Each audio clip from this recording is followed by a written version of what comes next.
And the best performance in a show is Millie Bobby Brown, Stranger Things. Ce soir-là, les flashs découpaient le ciel comme des lames. Les photographes criaient son nom. La moquette vibrait sous ses pas. Et au bout de son bras, un jeune homme au patronyme tonitruant lui soufflait quelque chose que personne n'entendit. Il souriait, posait, tournait la tête d'un même mouvement, silhouette d'un bonheur parfaitement cadré. Puis les portes se sont refermées, la clameur s'est éteinte et, plus loin, très loin des studios, on n'entendit plus que le froissement des herbes hautes et le souffle chaud d'un cheval à l'aube. Pourquoi une enfant du vacarme choisirait-elle la lenteur d'un matin de campagne? Qu'est-ce qui pousse une star habituée à la lumière blanche des plateaux à se laisser envelopper par l'ombre douce d'un porche, le soir, quand la poussière retombe? Et surtout, qui est l'homme qui n'a pas redessiné son destin avec des promesses dorées, mais avec un mot simple, rester, en lui offrant non pas un piédestal, mais un sol? On raconte tant de légendes sur l'ascension, si peu sur l'art de ne pas tomber. Les tapis rouges flattent l'œil, les trophées rassurent les vitrines. Mais que vaut la gloire si, après le générique, il n'y a personne pour écouter votre silence? Ici, l'amour n'est pas un slogan. C'est une main qui ne lâche pas, un rythme qui calme le cœur, une maison où l'on apprend à respirer sans performance. Cet amour-là n'efface rien. Il ordonne, apaise, éclaire, et s'il avait transformé non seulement l'image, mais la vie même de celle que le monde croyait connaître? Avant de répondre, il faut remonter le fil à l'enfance, aux premières failles, à la fin d'être aimé autrement que par des caméras. Avant les projecteurs, avant la rumeur qui déforme tout, il y eut une enfance. Millie naît dans une famille modeste, loin des collines de Los Angeles, quelque part en Espagne d'abord, puis en Angleterre, avant que l'océan ne l'appelle vers l'Amérique. C'est une vie qui commence au rythme des déménagements, des valises toujours prêtes, de la précarité assumée. Son père, ancien coiffeur, sa mère, attentive mais inquiète, observe très tôt l'énergie débordante de cette petite fille qui improvise des scènes dans le salon, mime des personnages, cherche déjà un regard pour l'accueillir. L'école ne suffit pas à contenir cette ardeur. Elle n'est pas la première de la classe. Elle n'en fait pas son but. Elle veut être ailleurs, au-delà, là où l'imaginaire se transforme en monde palpable. Mais cette volonté, dans une maison où l'argent manque, devient aussi un poids. Chaque audition est un pari, chaque déplacement vers Londres ou Los Angeles, une tentative fragile. La famille vend ce qu'elle peut, mise sur elle comme sur une carte unique. Cela forge chez l'enfant une conscience aiguë. Si elle échoue, ce n'est pas seulement son rêve qui s'écroule, c'est l'équilibre fragile de tout le foyer. De cette tension naît une personnalité singulière, à la fois courageuse et vulnérable, obstinée et avide d'affection. Millie apprend très tôt à sourire quand il faudrait pleurer, à cacher le doute derrière une réplique bien dite.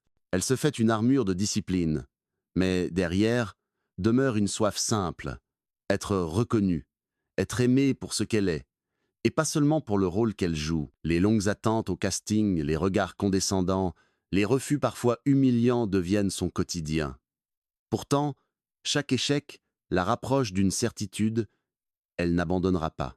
Ce terreau d'efforts, de sacrifices silencieux et d'errance forge le cœur de celle qu'on acclamera plus tard comme une icône adolescente. On oubliera que, derrière les affiches géantes, il y eut d'abord une enfant qui regardait par la fenêtre d'un appartement modeste, rêvant d'un ailleurs où l'on ne jugerait pas ses défauts, mais où l'on accueillerait sa différence.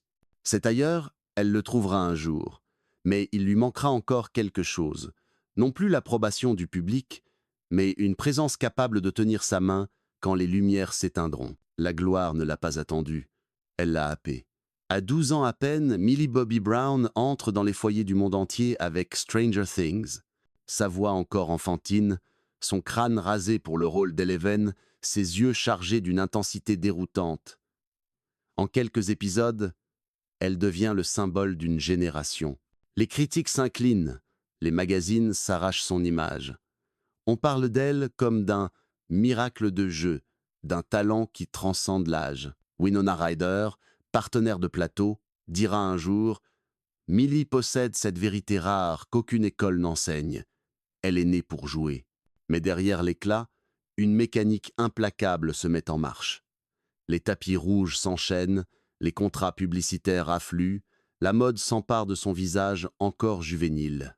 Elle est mannequin, égérie, actrice, tout à la fois. Les attentes gonflent comme une vague.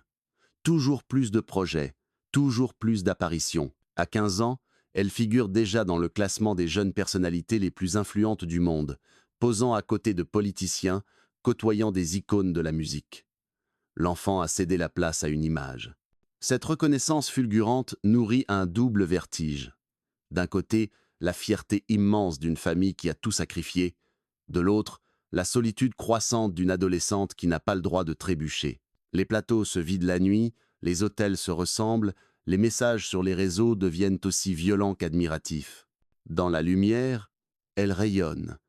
Dans l'ombre, elle se demande qui elle est, si ce n'est la projection de ce que chacun attend d'elle. Les sourires photographiés masquent des heures de doute et une fatigue que ni le maquillage ni les costumes ne parviennent à effacer. Les succès cinématographiques suivent. Godzilla, Enola Holmes. Chaque rôle renforce l'idée d'une actrice capable de tenir tête au plus grand. Le public voit en elle une héroïne moderne, une enfant prodige devenue femme. Les critiques saluent sa maturité, sa capacité à insuffler une intensité presque déchirante à ses personnages.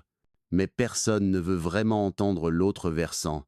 L'adolescente qui s'inquiète de vieillir sous les projecteurs, qui cherche une voix intime au milieu de la cacophonie médiatique. Les interviews se succèdent, souvent répétitives, et dans ces réponses affleure une lassitude voilée. Je veux que l'on se souvienne de moi pour ce que j'ai construit, pas seulement pour une série. Derrière cette phrase, on devine un désir brûlant. Ne plus être enfermé dans une cage dorée, mais trouver un équilibre, une respiration. C'est dans ce vide, dans cette faille qu'une rencontre viendra se glisser, non pas celle d'un rôle ou d'un contrat, mais d'un être. L'éclat des projecteurs, aussi fascinant soit-il, ne peut combler ce besoin premier. Être vu autrement que comme un produit, être aimé non pour l'icône, mais pour la personne. Et quand le tumulte semblait devoir l'emporter, un regard différent s'est posé sur elle. Il n'a pas parlé de gloire ni de statistiques. Il a simplement reconnu une jeune femme qui cherchait un refuge. C'est par les détours numériques que tout a commencé. Une photo, un échange de messages, puis une rencontre arrangée à l'abri des regards. Lui, Jake Bongiovi, portait un nom chargé d'héritage. Fils du chanteur de Bon Jovi, silhouette blonde au sourire tranquille, étudiant en sociologie mais déjà familier des caméras par simple droit de naissance. Elle, Millie Bobby Brown, l'enfant prodige devenue star mondiale, 2 trajectoires, 2 univers, et pourtant une évidence silencieuse. Au début, leur idylle ressemblait à un conte moderne. Paparazzi surpris dans les rues de New York, balade main dans la main, selfie filtré de soleil sur Instagram. L'adolescente aux épaules lourdes d'attentes mondiales s'accordait enfin le droit de redevenir une jeune fille qui rit, qui se cache derrière un pull trop large, qui s'émerveille d'un regard complice. Jake, loin de l'exubérance rock de son père, lui offrait un espace de normalité, des cafés partagés, des discussions sur l'université, des promesses d'avenir qui ne ressemblaient pas à des contrats. Sur les tapis rouges, leur complicité devient spectacle. Aux SAG Awards, aux Brit Awards, lors de la première de Damsel ou de The Electric State, il est là, discret, mais solide. Il ne cherche pas la lumière, il la reflète. Les photographes captent ses gestes simples, une main posée dans son dos, un sourire échangé, et le monde entier y lit l'image d'un couple équilibré. Pour Millie, chaque apparition à ses côtés n'est pas seulement une déclaration d'amour, c'est une affirmation de force, la preuve que sa vie privée n'est pas dévorée par son métier. Mais derrière ces images parfaites, il y a aussi des tensions invisibles. La célébrité ne se vit pas sans gêne, ni jalousie. Jake doit apprendre à marcher dans l'ombre immense de Stranger Things, à supporter les critiques qui l'accusent de profiter du nom de son père ou de la gloire de sa compagne. Millie, elle, craint parfois de revivre les dérives de ses collègues adolescents écrasés par les romances médiatisées. Pourtant, chaque fois que le doute surgit, un geste, une parole suffisent à désamorcer l'orage. Leur amour, encore jeune, devient un apprentissage permanent. Poser des limites, affirmer des choix, se protéger l'un l'autre. La preuve de cette fusion apparaît dans un projet commun, Just Picture It, une comédie romantique où Millie joue et produit, tandis que Jake endosse le rôle de coproducteur. Un travail partagé qui dépasse l'intimité pour entrer dans le domaine public, signe qu'ils veulent inscrire leur complicité dans la création elle-même. Peu de couples hollywoodiens osent une telle exposition professionnelle au début de leur histoire. Mais pour eux, c'est moins un risque qu'une confirmation. Leur relation n'est pas une parenthèse, c'est une fondation. En mai 2024, ils officialisent leur union. Le mariage, célébré dans une atmosphère intime, mais suivi de près par la presse mondiale, scelle cette promesse. Millie, dans ses interviews, parle de Jake non pas comme d'un prince charmant, mais comme d'un ami précieux, d'un compagnon qui lui enseigne la constance. Avec lui, dit-elle, je peux respirer. Une phrase simple, mais qui révèle l'essentiel. Au milieu des tempêtes hollywoodiennes, elle a trouvé une ancre. Un an plus tard, en été 2025, l'annonce bouleverse les réseaux. Millie et Jake révèlent avoir accueilli une petite fille adoptive. L'image change, d'icônes adolescentes, ils deviennent un couple fondateur, une famille. Pour Millie, qui n'a que 21 ans, cette décision marque une maturité rare, un désir de construire au-delà des apparences. La maternité, choisie si tôt, devient à la fois une protection contre la voracité des médias et un manifeste de liberté. Elle impose son rythme, ses choix, son intimité. Ce conte n'est pourtant pas naïf. Les regards extérieurs cherchent des failles. Les rumeurs se nourrissent de chaque absence, chaque photo mal interprétée. Mais l'essence reste intacte. Un amour qui ne s'exhibe pas pour exister, mais qui existe malgré l'exposition. Leur destin semble avoir été écrit comme une réponse aux doutes de Millie. Derrière la célébrité, il y a un espace où l'on peut aimer sans artifice. Et Jake en est la preuve vivante. Les contes de fées à Hollywood portent toujours une ombre, une fissure dans la lumière. Pour Millie et Jake, ce moment ne surgit pas d'un scandale éclatant mais d'une accumulation invisible, de ces pressions qui s'infiltrent comme de l'eau dans une paroi fragile. L'année 2024 avait commencé comme une célébration. Mariage intime, déclarations émues dans la presse, image d'un bonheur candide. Mais très vite, la lune de miel se heurte au réel. À peine mariés, ils deviennent le centre d'un tourbillon médiatique. Chaque sortie en ville est photographiée, chaque absence commentée. Les tabloïds titrent sur leurs vêtements, sur leurs différences d'âge, sur leur légitimité même. Jake, encore étudiant il y a peu, est projeté dans une arène où il n'a pas choisi de combattre.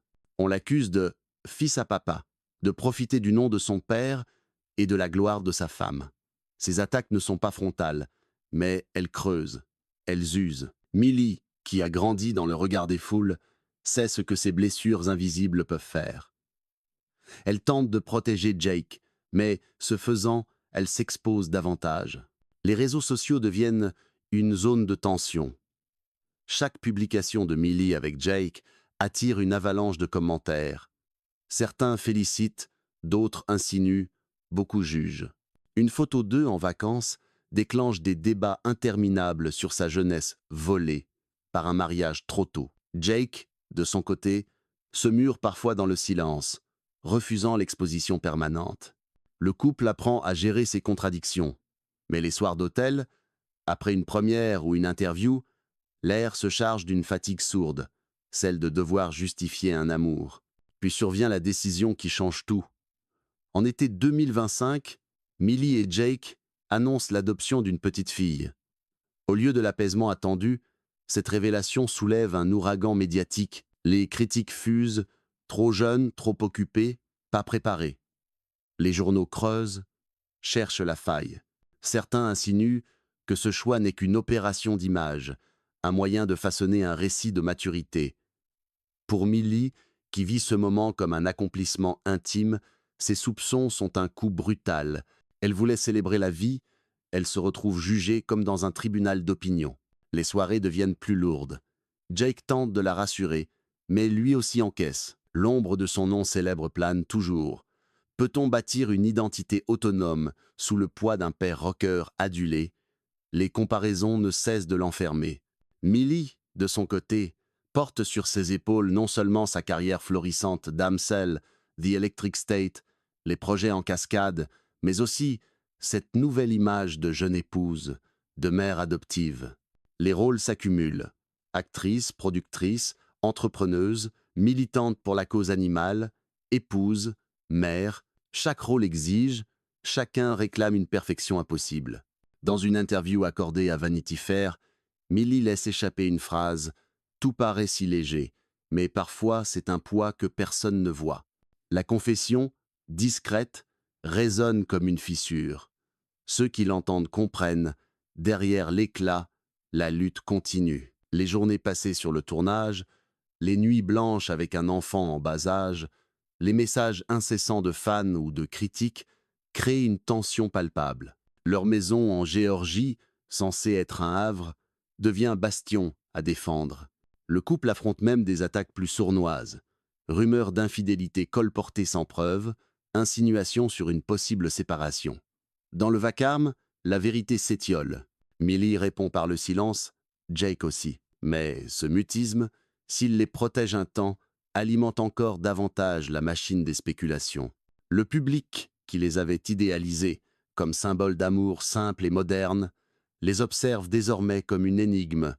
Vont-ils résister ou céder? Ces mois-là, Millie découvre le paradoxe cruel de Hollywood. L'amour peut sauver, mais il peut aussi devenir l'arme préférée de ceux qui veulent détruire. Plus leur relation est belle, plus elle attire les assauts, plus elle se renforce, plus elle provoque la curiosité malsaine. Le sommet de la tension n'est pas une explosion visible, mais une épreuve silencieuse.